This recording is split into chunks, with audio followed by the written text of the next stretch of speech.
Olá, meus caros, minhas caras das redes sociais. Sou o Jonas e esse é o nosso Encontro com o Saber. E dessa vez nós iremos falar um pouco sobre o Catecismo da Igreja Católica, mas assim voltado para o creio. Aquela oração que nós professamos durante a missa, que todo mundo diz assim: eu creio em Deus Pai Todo-Poderoso, Criador do céu e da terra. Muito bem, mas será que de fato eu, você, nós cremos mesmo da maneira que nós professamos dentro da missa, quando o padre ou o diácono nos convida para estarmos rezando essa oração no creio, professando essa fé? Porque se de fato cremos, devemos então estar aberto para o ensinamento da igreja, tal como ela ensina, né? Então vamos ver realmente se cremos. E vou dizer para você os pontos que deveria você, às vezes até mesmo eu, calar a boca e não professar, quando a gente diz que crê realmente de fato nessa oração da igreja, né? Vou procurar assim explicar um pouquinho para você resumidamente, ponto por ponto do creio, né? Começando, portanto, pegando diretamente na íntegra, que é no Catecismo da Igreja Católica, no seu número 184,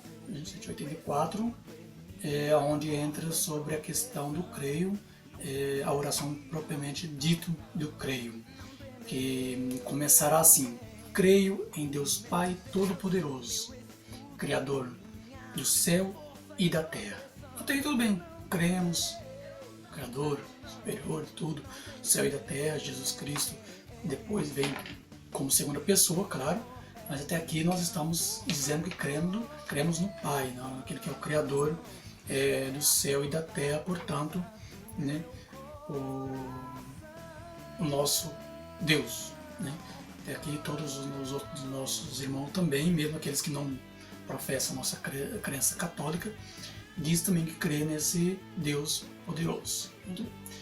Depois continua: e em Jesus Cristo, seu único Filho, nosso Senhor, olha só, que foi concebido pelo poder do Espírito Santo, nasceu da Virgem Maria, padeceu sobre Pôncio Pilatos, foi crucificado, morto e sepultado, ressuscitou ao terceiro dia.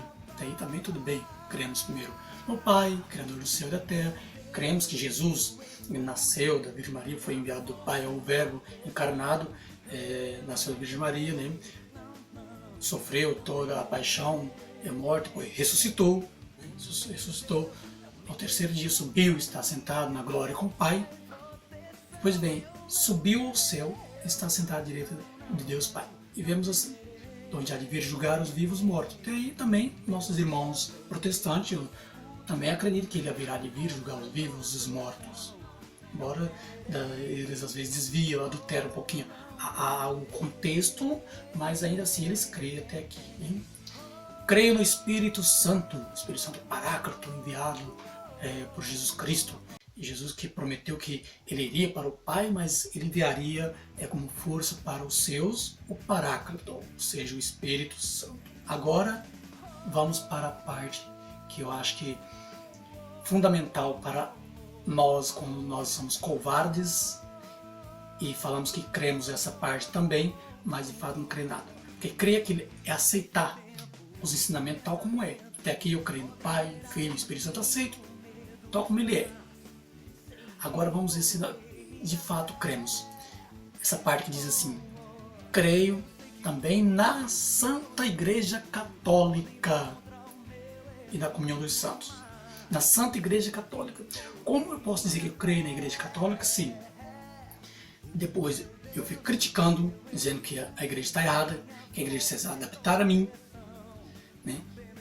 Eu vou em cultos de outra denominação para poder ouvir a pregação, chego lá e começo a dizer que o padre estava errado, a igreja católica estava errada e que a outra igreja é a certa.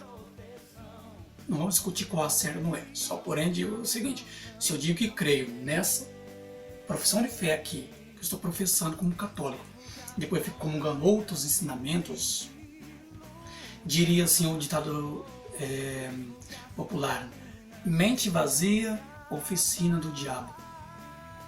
Ou seja, quanto mais você fica vazio, não estuda a doutrina da Igreja Católica, que está aqui no Catecismo, a Bíblia de acordo com a Igreja Católica, da qual de onde ela nasceu, né? A Bíblia nasceu. Como eu posso dizer que eu sou capaz de admitir ser católico de fato? Como eu sou católico se eu aceito somente pela metade? Incoerência minha dizer que eu sou católico, mas não aceito isso aqui da igreja. Porque, na verdade, não é a igreja que tem que adaptar-se à sociedade, não adaptar-se a mim. Mas eu que tenho que me adaptar à igreja, porque a igreja vem há mais de 2000 anos. Ela foi instituída, sim, historicamente, biblicamente, teologicamente instituída por Jesus Cristo. E somente 16 séculos depois surgiu as primeiras igrejas evangélicas. Daí eu pergunto, qual que é a original? Xerox sempre tem adulteração. Xerox nem sempre ficou explicitamente a verdade. Às vezes tem um borrãozinho. Xerox, mesmo que você vá autenticá-los, mas ainda não é a original. Entendeu onde eu quis chegar?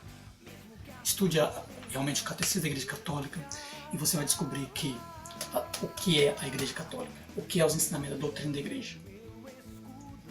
Não diga por aí que sou católico, mas creio pela metade. Daí, seguindo a comunhão dos santos, portanto, a comunhão dos santos, né? Santos e Santa de Deus, que a Igreja declara como santo, né? Com a Igreja reunidas, que a Igreja peregrina, a Igreja padecente e a Igreja triunfante, portanto, né? Creio na remissão dos pecados, ou seja, os pecados são redimidos, né? Através dos sacramentos. Aí entra o sacramento da confissão, que às vezes não queremos aceitar, e o diabo quer que realmente não aceitamos o sacramento como sinal vivo da presença de Cristo, né, que é a redimissão dos pecados, onde realmente deixamos de fazer a obra dele para poder fazer a obra de Deus. Creio na ressurreição da carne. Sua carne, a minha carne, um dia vai ressuscitar. Como? Só Deus sabe.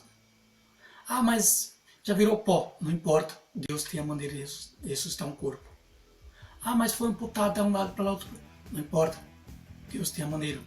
Claro que essa parte que nós podemos estudar em outro momento, outro encontro nosso, né?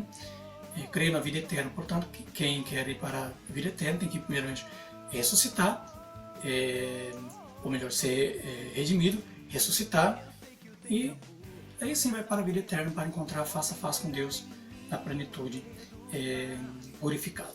Muito bem, meus amigos, esse é um pouco de esclarecimento sobre o creio, que nós professamos na missa e se realmente cremos, devemos demonstrar nossa fé em Cristo e na igreja, porque todo o ensinamento que contém na igreja é transmitido inspirado na Bíblia Sagrada. E a Bíblia Sagrada, podemos dizer assim que é um dos primeiros, ou melhor, o primeiro ensinamento da Igreja Católica Apostólica Romana, desde o século I.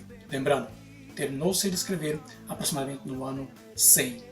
Portanto, foi mais ou menos um século para terminar o ano 100. Jesus já tinha ressuscitado, né? O último apóstolo, Pedro, no caso, morreu mais ou menos no ano 90 e pouco por aí, e já teria também, já estava morto, portanto, porém, terminar nessa época. Logo, a Igreja que nasceu em Jesus Cristo já está aproximadamente um século já de caminhar. Aí está o porquê que dizemos, principalmente o Novo Testamento nasceu dentro da Igreja Católica Apostólica Romana.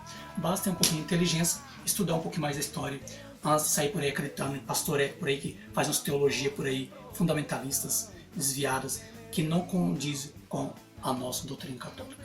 E muito obrigado a todos, espero que você tenha compreendido esta minha apresentação sobre o creio, sobre a fé católica. Quem realmente conhece a Igreja Católica, conhece a doutrina católica, vai amá-la, vai se apaixonar profundamente.